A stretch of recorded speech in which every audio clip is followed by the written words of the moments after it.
My girlfriend as a alien एक love story है जो मिस्टर फैंग और जायोकी की बीच की लव स्टोरी को दर्शाता है। मिस्टर फैंग कहीं जा रहे होते हैं, वही वो न्यूज़ में सुनते हैं अंतरिक्ष से कोई वस्तु पृथ्वी की ओर बहुत तेजी से आ रही है और वहीं उनके डॉक्टर का फ़ोन आता है। वो कहते हैं कि मिस्टर फैंग आज बारिश होने वाली है और मौसम बहुत ख़राब रहेगा, आपको जल्द से जल्द घर पहुंचना चाहिए। मिस्टर फैंग उनको हाँ कहते हैं और फ़ोन कट कर देते हैं। वहीं मिस्टर फैंग जब बाहर देखते हैं तो वेदर बहुत ख़राब हो रहा होता है और दूर से कोई वस्तु पृथ्वी की ओर बहुत तेज़ी से आ रही होती है। जैसे ही मिस्टर फैंग का बैलेंस बिगड़ता है, उनकी गाड़ी का एक्सीडेंट हो जाता है। गाड़ी से निकलने के लिए फैंग बाहर आते हैं गाड़ी से कुछ दूर और वो बेहोश हो जाते हैं। वहीं उनके बेहोश होने पर एक तेज रोशनी सामने से दिखाई देती है, जिसमें से एक लड़की आती हुई दिखाई दे रही होती है जो एक एलियन है जिसका नाम जायोकी है। जायोकी सीधा सामने मिस्टर फैंग के पास जाती है और देखती है कि मिस्टर फैंग बहुत ज़्यादा घायल है। उसे उस वक्त मिस्टर फैंग का नाम नहीं पता, ना ही वो उसे जानती है। वो उसके करीब बैठती है, उसे टच करती है तो वो कहती है कि ये पृथ्वीवासी के पास एक हार्मोन्स की कितनी अच्छी गंध आ रही है, ये मुझे बहुत आकर्षित कर रही है। वो अपने आप पे कंट्रोल करती है और वो अपनी सुपर पावर से मिस्टर फैंग को ठीक कर देती है। तभी गाड़ी में बहुत तेज़ी से ब्लास्ट होता है।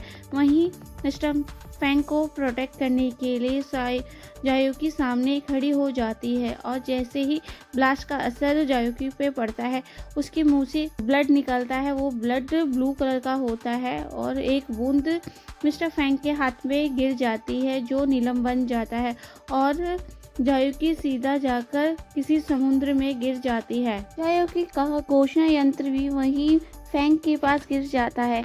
आगे दिखाया जाता है कि फैंग को 7 डेज बाद होश आता है और उनके डॉक्टर उनसे मिलने आते हैं। तब फैंग पूछता है कि आपने मेरे सीने पे जो परछाई थी उसके बारे में कुछ चेक किया। तभी डॉक्टर बताते हैं कि हमने सारे कुछ टेस्ट किया, ऐसा कुछ नहीं पाया हमने जो असामान्य हो, आप बिल्कुल ठीक हैं और ऐसा कुछ डिटेक्ट भी नहीं हुआ। डॉक्टर मिस्टर फैंग से पूछते हैं कि आपको कुछ याद है। तब मिस्टर फैंग पूछते हैं कि उस दिन बारिश हुई थी क्या। तब डॉक्टर कहता है हाँ बारिश हुई थी और वो कहते हैं कि नहीं मुझे कुछ याद नहीं एक्सीडेंट के बाद। तभी डॉक्टर कहते हैं आप अपना ख्याल रखिए और डॉक्टर चले जाते हैं और मिस्टर फैंग सोचने लग जाते हैं कि बारिश हुई है इसीलिए मुझे शायद याद नहीं कुछ। वहीं दूसरी ओर दिखाया जाता है एक वृद्ध इंसान एक नदी के किनारे बैठ के फिशिंग कर रहा होता है और वहीं जायोकी वहीं इस नदी से बाहर निकल के आती है और वो उसे देखती है। वो रोबोट की तरह फेस इधर उधर करती है जिससे देखकर वृद्ध इंसान डर जाता है और जायोकी जब उसके पास आती है तो वृद्ध इंसान वहाँ से उठ के भाग जाता है, जबकि वो मिलने में थोड़ा असमर्थ होता है। जायोकी कहती है कि ये पृथ्वीवासी मुझे देखकर भाग क्यों गया। तब उसके सर पे एक कछुआ बैठा होता है। वो कछुए को हाथ में लेती है और जैसे ही वो उसको फेंकने वाली होती है तभी वो बोलता है नहीं जायोकी तुम मुझे मत फेंको, मैं तुम्हारा पर्सनल सेक्रेटरी कुबरी हूँ। तब वो कहता है कि तुम कछुआ कैसे बन गए। तब जायोकी को कुबरी बताता है कि जब तुम समुद्र में गिरी थी तो मेरा सीपीयू किसी कछुए ने खा लिया और मैं कछुआ बन गया हूँ। अब मैं लो फ्रिक्वेंसी से ही तुमसे बात कर सकता हूँ। तभी जायोकी बोलती है कि मैं अपने घोषणा यंत्र से अपने प्लेनेट पर संपर्क करती हूँ और हम अपने प्लेनेट वापस चले जाएंगे। पर जब वो देखती है तो उसका घोषणा यंत्र तो उसके पास होता ही नहीं। तब कछुआ कहता है कि तुमने अपना घोषणा यंत्र खो दिया, अब हम प्लेनेट कैसे जाएंगे। मिस्टर फैंग ऑफिस के लिए निकल रहे होते हैं। उनका सेक्रेटरी आके उन्हें बताता है कि आपकी एक्स गर्लफ्रेंड्स ने ऑफिस के आगे प्रदर्शन करना शुरू कर दिया है और वहाँ पे मीडिया कर्मी भी बहुत सारे इकट्ठे हो गए हैं। मेरा मानिए तो आप ऑफिस मत जाइए, बाकी सब हमने सेट कर लिया है। तब मिस्टर फैंग कहते हैं कि मुझे कोई प्रॉब्लम नहीं है, मैं ऑफिस ज़रूर जाऊंगा, तुम उन सबको बुला लो और मैं सबसे बात करूंगा। जैसे ही मिस्टर फैंग ऑफिस पहुंचते हैं वो देखते हैं कि कितनी सारी उनकी एक्स गर्लफ्रेंड बाहर खड़ी हैं, वो भी शादी के जोड़े में। मीडिया कर्मी प्रदर्शन कर रहे होते हैं उनकी एक्स गर्लफ्रेंड्स के साथ। तभी मिस्टर फैंग वहां पहुंच जाते हैं और मिस्टर फैंग कहते हैं मीडिया अटेंशन के लिए धन्यवाद। आजकल लोग कितनी शर्म की बात है कि प्यार से पैसा कमाना चाहते हैं, जबकि प्यार दो लोगों के बीच का मामला है और वो अपने सेक्रेटरी को बोलते हैं सबको अंदर लेके आइए, मैं सबसे बात करूँगा। और वो वन बाय वन करके अपनी सारी एक्स गर्लफ्रेंड से मिलते हैं और वो उनकी सारी इन्फॉर्मेशन दिखाते हैं उन्हें, और उन्हें जो चाहिए होता है उनके हिसाब से, किसी को मॉडल बनना होता है, किसी को कार चाहिए होती है, किसी को घर चाहिए होता है, उनकी ज़रूरत के हिसाब से उनको चीज़ें ऑफ़र करते हैं। और सारी उनकी एक्स गर्लफ्रेंड जो उनके पैसों का फ़ायदा उठाना चाहते हैं, उनको वो सारी चीज़ें दे देते हैं जो उनको चाहिए होता है, और सब लेकर चली जाती हैं। ये सारी उनकी एक्स गर्लफ्रेंड मिलकर बाहर जाती हैं और मीडिया के सामने बोलती हैं कि ये सब हमारे बीच का मामला है, इसमें मीडिया को कुछ नहीं बोलना चाहिए। और मीडिया कहती हैं ये इतनी जल्दी बदल कैसे गए।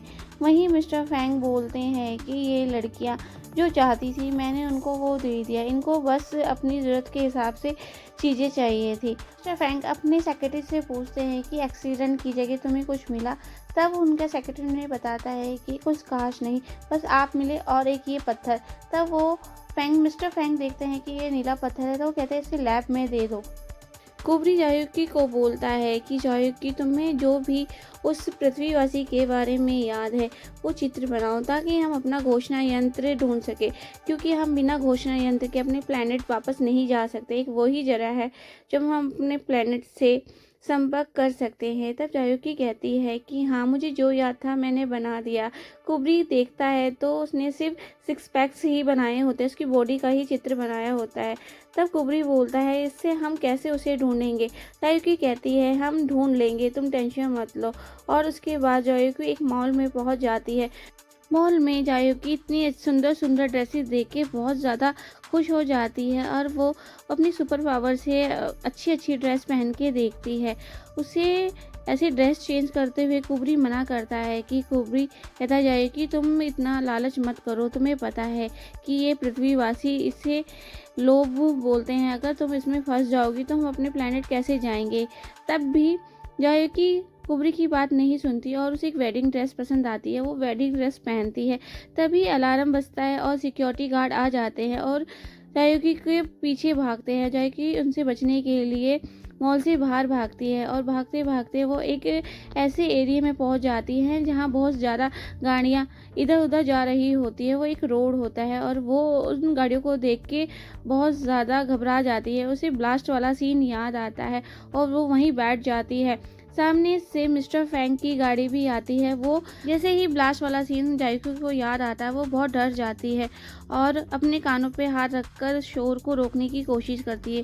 तभी मिस्टर फैंग की गाड़ी भी वहीं आकर खड़ी हो जाती है। जायुकी अपनी सुपर पावर से सबको फ्रीज कर देती है ताकि वो आसानी से जा सके और सब फ्रीज हो जाते हैं, पर इसका असर मिस्टर फैंग पे नहीं होता। मिस्टर फैंग सोचते हैं कि सब फ्रीज कैसे हो गए और वो लड़की कैसे जा रही है, बाकी कोई हिलडुल नहीं रहा। ये मेरा वहम है या मेरे साथ कुछ ऐसा हुआ है दवाई खाने की वजह से, या मेरी दवाई का असर है जो मैं दवाई ले रहा हूँ। और वो आराम से जा रही होती है। मिस्टर फैंग उसे देख रहे होते हैं कि सब कुछ फ्रीज है पर ये नॉर्मल होके जा रही है, इसको कुछ नहीं हुआ, और वो चौंक जाते हैं। तभी सब नॉर्मल हो जाता है, सब कुछ चलने फिरने लगता है। मिस्टर फैंग सोचते हैं ये थोड़ी देर पहले क्या हुआ था, पर उन्हें कुछ समझ नहीं आता। उसके बाद मिस्टर फैंग अपने डॉक्टर के पास पहुंच जाते हैं। मिस्टर फैंग अपने डॉक्टर को सारी बात बताते हैं जो जो उनके साथ हुआ, कैसे सारी चीज़ें फ्रीज हो गई और एक लड़की उनके सामने से नॉर्मल होकर निकल गई। उसके बाद सब चीज़ नॉर्मल हो गई। ये क्या सब मेरी दवाई खाने का असर है या मुझ पर कुछ ऐसा असर हो रहा है जो मुझे नहीं पता चल रहा। डॉक्टर बोलते हैं मिस्टर फैंग ऐसा कुछ होना तो नहीं चाहिए, मैंने आपकी जो दवाइयाँ बदली है और जो आज तक आपके साथ हुआ ये सबसे डिफरेंट है। आगे मैं देखता हूँ कि ऐसा कुछ है दवाई की वजह से, तो मैं कोशिश करूँगा कि आपकी दवाई बदल दूँ।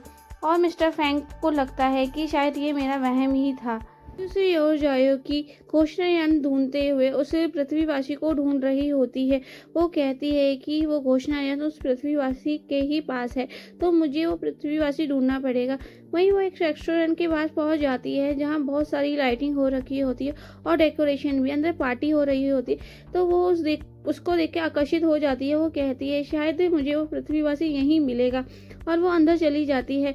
वहाँ देखती है बहुत सारे मॉडल्स होते हैं जो डांस कर रहे होते हैं। वहाँ पार्टी बहुत जोरों शोरों से चल रही होती है। वहीं वो मॉडल्स जायुकी को घेर लेते हैं। जायुकी सबके पास जा के देखती है कि वो पृथ्वीवासी ये तो नहीं है, ये तो नहीं है। वो उनकी बॉडी को टच करती है और वो सोचने की कोशिश करती है कि ये बॉडी वही तो नहीं जिस पृथ्वीवासी को मैंने उस दिन बचाया था एक्सीडेंट से।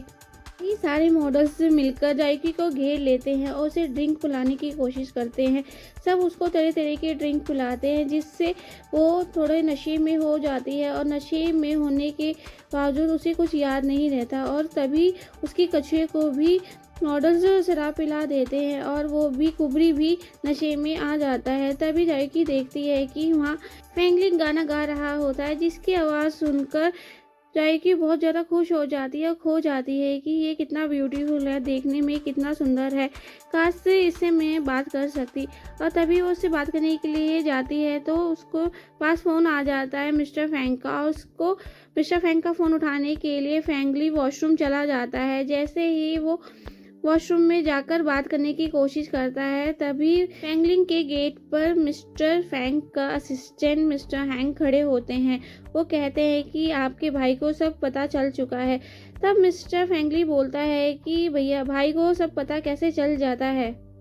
मिस्टर हैंग फैमिली को लेके चले जाते हैं। वहीं दूसरी ओर जायुकी भी जाने की कोशिश करती है तो मिस चाय उसे रोक लेती है।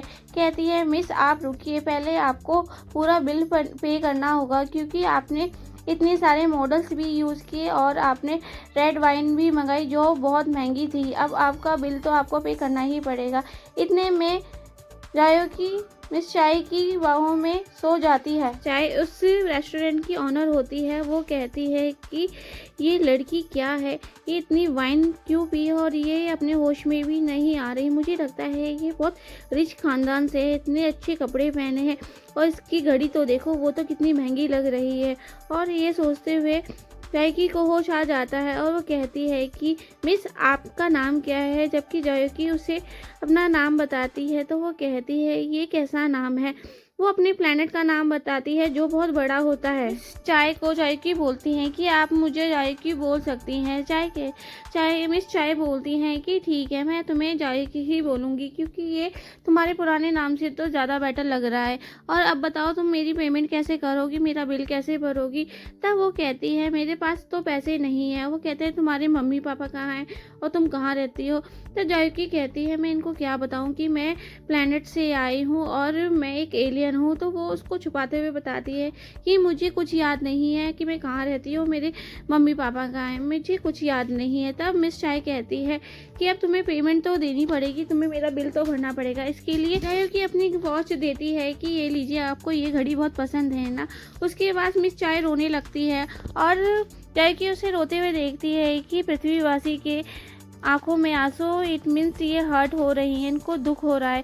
उनको चुप कराने की कोशिश करती है जायुकी। मिस चाय बोलती है कि अब मैं इतने सारे पैसे कैसे भरूंगी, मुझे आगे तो पेमेंट करनी ही पड़ेगी। तब मिस चाय को जायुकी बोली मैं आपके लिए क्या कर सकती हूँ, जो आप बोलोगे मैं वो करूँगी।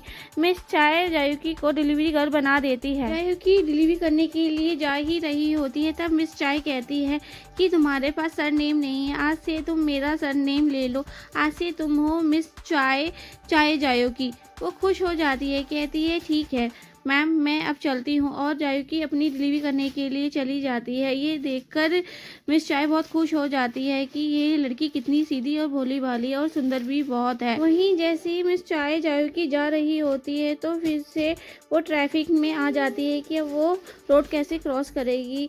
और वहीं मिस्टर फैंग भी जा रहे होते हैं। वो फिर जायुकी को देखते हैं, वो फ्रीज नहीं करती, वो सुपर पावर से वहाँ से गायब हो जाती है और सुपर पावर से वो जहाँ पे डिलीवरी करनी होती है वहाँ पहुँच जाती है। तभी मिस्टर फैंग सोचते हैं कि अचानक से वो लड़की गायब कैसे हो गई, पर वो तो सुपर पावर से वहाँ पहुँच गई थी जहाँ उसे डिलीवरी करनी थी। वहीं जाके पहुँच जाती है और वहाँ पर मिस्टर फैंगली होता है। फैंगली आता है कि तुम आ गई और उसे अंदर ले जाता है और कहता है कि तुम आ गई हो तो मेरी सिर्फ एक मदद कर दो। वो कहता है कि तुम मुझे अपने कपड़े दो क्योंकि मुझे बाहर जाना है। कितने दिन हो गए मैं बाहर नहीं गया। मेरा भाई बहुत निर्दयी है, उसने मुझे यहाँ बंदी बना के रखा है।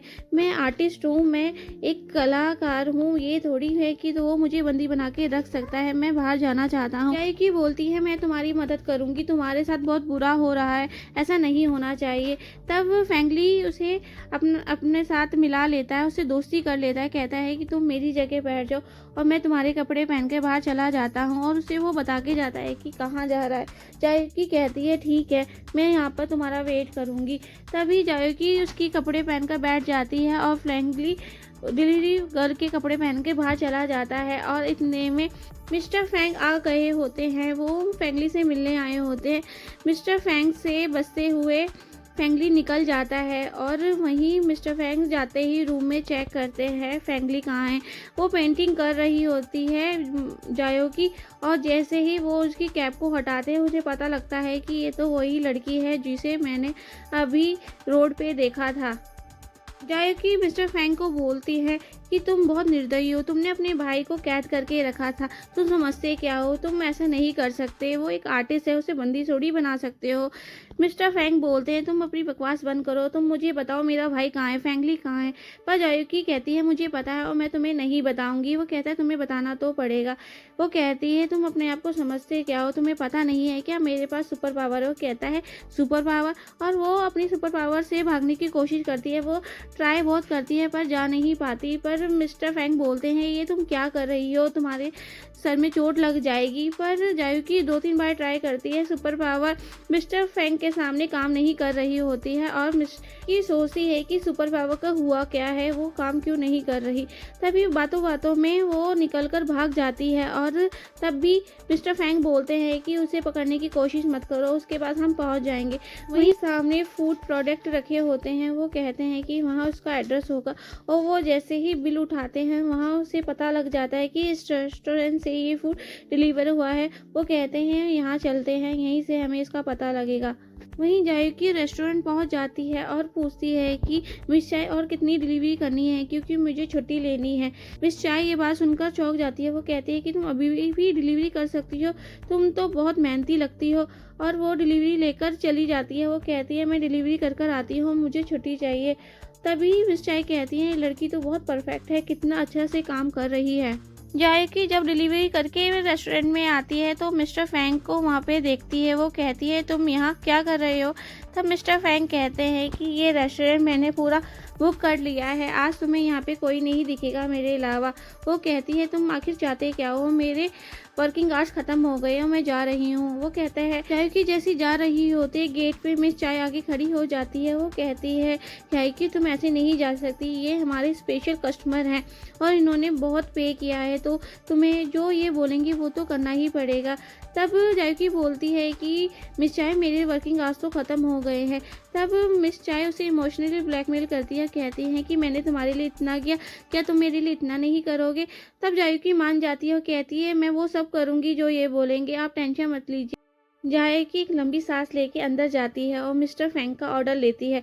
मिस्टर फैंग ऑर्डर देते हैं। वो कहते हैं कि आज कोई तुम्हारी हेल्प नहीं करेगा, ये सारा जो ऑर्डर दिया है वो तुम्हें खुद बनाना पड़ेगा। जायकी कहती है कि मैं कैसे बना सकती हूँ, मुझे तो कुछ बनाना नहीं आता। तब मिस्टर फैंग उसे दोबारा गहरी निगाहों से देखते हैं और कहते हैं कि ये तो तुम्हें ही बनाना पड़ेगा। तब वो कहती है ठीक है मिस्टर फैंग, मैं अभी बना के लाती हूँ। और वो जैसे ही खाना बनाने जाती है तो उसे खाना बनाना तो नहीं आता, पर वो ट्राई करती है और वो खाना बनाते बनाते किचन में आग लगा देती है। और वो उसे आग बुझानी भी नहीं आती, क्योंकि वो तो एक एलियन है, उसे कुछ नहीं पता। जैसे ही आग लगती है, आग को लगता देख मिस्टर फैंग डर जाते हैं और वो उसके पास आते हैं और कहते हैं तुम्हें कुछ नहीं आता, तुम कैसी लड़की हो। और वो आग बुझाने की कोशिश करते हैं, आग बुझाते हैं और वो जायकी को भी बचाने की कोशिश करते हैं। तभी जायोकी मिस्टर फैंग के करीब आ जाती है, वो उसकी बॉडी को टच करती है। उसे याद आ जाता है कि ये तो वही पृथ्वीवासी है जिससे मैंने बचाया था, यानी कि इसी के पास मेरा घोषणा यंत्र है। जायोकी फिर से मिस्टर फैंग को छूने की कोशिश करती है। मिस्टर फैंग सोच रहे होते हैं ये लड़की कैसी है, ये मुझे छू क्यों रही है, पर वो तो उस पृथ्वीवासी को देख रही होती है जिसे उसने बचाया था, क्योंकि उसने सिर्फ उसकी बॉडी को ही देखा होता है। उसे वो हार्मोन्स की खुशबू आती है, वो समझ जाती है कि ये पृथ्वीवासी वही है जिसे मैंने बचाया था और पोषण यंत्र भी इसी के पास होना चाहिए। अब मिस्टर फैंग को हक करने की कोशिश करती है। एपिसोड यही खत्म होता है। अगर एपिसोड आपको अच्छा लगा है और आगे के एपिसोड देखना चाहते हैं तो प्लीज़ चैनल को सब्सक्राइब कीजिए, लाइक कीजिए, कमेंट कीजिए। Thank you for watching.